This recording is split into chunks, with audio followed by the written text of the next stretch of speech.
Le stade Marie-Marvin de nouveau l'hôte des 24 heures du don de sang, mais pour cette 10e édition, fini les salons, c'est en coulisses que ça se passe.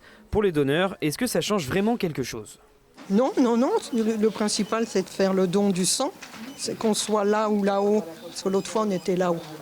Et donc, non, on va visiter le stade comme ça. On sait que la majorité des gens viennent pour la cause, donc on pourrait penser que le lieu importe peu, mais c'est important aussi parce que l'idée c'est de passer aussi un bon moment. Et là c'est vrai que les coulisses du stade, pas grand monde connaît, donc allions l'utile à l'agréable.